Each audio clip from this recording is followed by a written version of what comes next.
Hey guys, how's it going? Couple of good things happening on the channel. I'll start filling you guys in, try not to make this video too long. First thing is, I sold the Cornwall 4s, and I might have mentioned that in an earlier video.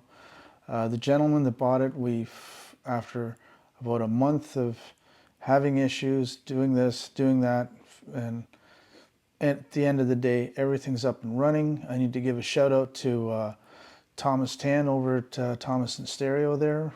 He lent us a TS120 while his amp was out getting repaired. I'm not going to mention the manufacturer of the amp that's giving him grief, but he was in a jam. I told Thomas the situation. Not a big deal, Joe, taken care of. No pressure, no nothing. You know, just let him have some fun with it. So that's one piece of news. As you guys know, I've been running the Bose 901s. Now that I've set them up to the factory spec, also retuned the Mini DSP, as you guys know. The more and more I listen to these things, the more that I'm amazed. I did, though, find out that the right side 901, one of the drivers, is kind of fuckety-uppy. Only happened on 2 tracks so far, and ironically, they're Pink Floyd tracks. The heartbeats at the beginning of Dark Side of the Moon, or Breathe, you can hear a little bit of, I guess you could call it voice coil rubbing, but it's very slight, but it's there. And then the low bass tones at the beginning of Welcome to the Machine. Outside of that, you'll never hear the issue. So, you know, again, I never noticed the problem before. It's happening now. Whatever. I've got the spare 901 in the garage. One of these days I'll fix it. You know, one of the last things on my list. One thing I did do, though, after selling the Cornwalls, I'll be getting the Final Audio M12s. The distributor here in the U.S., Ravi Vilnati, he lives in Ahwatukee and outside of Phoenix here. He basically runs the operation out of his house. You guys have probably seen the show footage and Expona footage, and I've been kind of helping him, you know, try out different amps, the Black Ice F100s, the 3-channel Orchard Audio Monster that I built. We've been running them mainly on the M15 panels, and more importantly upstairs in the home theater room on the hybrid speakers. So that's going to be a story for another day. There's a bunch of stuff that happened over there, good stuff. And yeah, I'm basically into quite a bit of money, the most I've ever paid for a pair of speakers in my life. So my wife said, so this is going to be your, you know, end all speakers that you're not going to buy anymore? I said, no. And I'm basically selling off equipment in order to fund the purchase of these speakers. Sold the Cornwalls, sold my Black Ice F360 preamp. I'm selling the Black Ice F100s because one thing with these electrostatic panel speakers, they're not your traditional panels. There's no metal parts in this thing other than the frame of the speakers, and Ravi can give better details and all that. I'm going to be doing a video with him in the near future.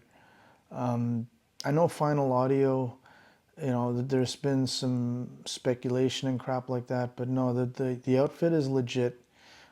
He is obviously placing orders, making orders. Deliveries, I heard, have been a little bit delayed from the factory in the Netherlands. Again, mine won't be ready until January. I've got them, I think the deal is if you give them 50% down, that gives the factory the incentive to start working on them, and then the other 50% on delivery, you know, upon delivery and all that. So there we go. So the other thing on this video is after I sold the Cornwalls, I figured I'd splurge on something that I didn't think I was going to do. You guys know about the McIntosh LP. I think it's been out since the summertime there. It's a really good album. Peter Erskine's quartet that he put together, amazing players. The grooves are actually pretty cool on this. You know, it's got a very 70s kind of, not funk vibe, but you know, it's a cool deal. I think Kevin Gray did the mastering on this. The recording was done all analog, monitored on all McIntosh equipment, obviously. But the packaging is really cool. I mean, when you open it up, you get the picture of the turntable there with the glowing green platter and all that stuff. And basically the two LPs in here, LP1 is the entire album. LP2 is 45 RPM cuts of specific tracks on the album. Sonically, did I hear a difference between the two LPs? Excuse me, no. But hey, for 150 bucks, you get two LPs, and you know, I splurged on this. Will I ever do it again? I don't know. Luckily I had the funds put aside. 150 bucks on two pieces of vinyl. You know, it's not for the timid, right? You know, I could have gone and bought, you know, Court and Spark One Step or something like that for less money than this, but I mean, come on. After getting my McIntosh 50s back, and I've been having a blast listening to them on the 901s, you know, I'll hopefully be listening to them on some other speakers. That's the next part of the video. One thing I do got to say with McIntosh, when it comes to packaging this thing, not only do you get the stout and printing and all this cool stuff and all the McIntosh vibes, picture of the band, you also, the way it was shipped blew my mind. That's the front of the box, okay, which is cool. But then when you open the box, you get a thank you card, not a gift card, a thank you card, and obviously you get a copy of your invoice here, straight from Binghamton. Cool little piece of felt. Now, again, like audio equipment is shipped box in a box when it's done right. This is the first time I've ever seen an LP delivered box in a box. I mean, check that out, man. Cardboard sleeves and all this stuff. Like, I'm keeping this as a memento, and in case I ever do start selling off a lot of the vinyl after I'm done ripping at the DSD, and hey, you can't go wrong when you got the McIntosh colors as your packing paper. You know, very cool. So definitely keeping all that stuff. And like I said, it's a good album. I've already listened to it twice. One thing I do got to say, yes, it's an all analog production. It was all analog cut by Kevin Gray. Problem is, it's a little on the dull side on the top end. It's a little soft on the top end for my liking.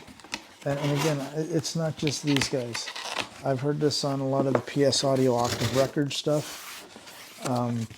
It seems to be a trend where, yeah, they're doing all tube this, all tube that, and that's great. But I like my sibilances in the vocals, and I like to hear the ping of the ride, and when a crash gets hit, I really want to hear that splash without it killing my ears. And again, that's me. And word of caution, this album only sounds good when played back on McIntosh equipment. Get it? Cool. All right, so there we go. There's part one of the video. Part two of the video is my buddy Greg with the home theater shrine and the full tube Dolby Atmos setup. We're going to be doing a thing at his house not this Saturday, but next Saturday. Club members are invited, and of course any new club members for the AZAV Club are also invited. You know, once they've paid their dues, you know, they get a link to his address. You know, I'm not going to publicly put it on a website because I'm crazy, but I'm not stupid. And the next thing is, speaking of Greg, so I showed him the video for Luca Chesky's little LC1s.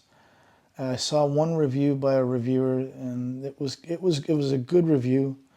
You know, was it a glowing review? No, I don't care. When I get these in my living room and when I get these in Greg's room, well, that's when what's that? We put the pedal to the metal, rubber to the road, whatever. All right, so getting back to Lucas speakers. So Greg ordered 4 of them. the plan is, because I'm buying the big M12s, I've got no money to put aside. So Greg kindly, I thought he was going to buy just one pair, but he pulled the trigger on 2 pairs. One pair is going to come to my place first to review for the channel. Then it's going to go over to Greg's, and it's going to stay there. The second pair we're going to audition at an AZ Club event probably in January, because usually we'll do like a beginning of the year mixer kind of event, like a music night, and I'll basically showcase the Chesky LC1s using Orchard Audio amplification, Orchard Audio DAC. Hopefully there's a partnership that's going to happen there. Don't know yet. We'll see. It would be nice, because who the fuck is going to buy a $10,000 Brooklyn amp GANFET when you can get one for a third to a quarter of the price, depending on, pick your poison. So yeah, so we'll be reviewing Lucas speakers. He did send an email blast out to anyone that registered that the next round of the builds are coming up. You know, get your orders in. Everything is first come, first serve. And yeah, man, that's basically the update on the channel. I'm 78 viewers away from 2 grand. So once we hit that 2 grand, let's get shit faced together. It'll be another live stream like it was 2 years ago. Hopefully it's before the end of the year. And yeah, like I said, I'm rotating the 901s between the McIntosh MC50s, my customized Argent Pure Orchard Audio Ultras. I added a trigger circuit to it, so now every time I go Alexa TV on, oh shit, fuck me, the amps turn on, and then when I go Alexa TV off, the amps go off. Son of a bitch, Alexa TV off. Okay. All right, guys. Happy Thanksgiving. Enjoy the rest of your week. Enjoy the weekend. Don't drink and drive. Just drink. Be merry. Crank the tunes. Don't talk politics. Ah, fuck. Unless you're all on the same team. The left team. Yeah, that's it. Cheers.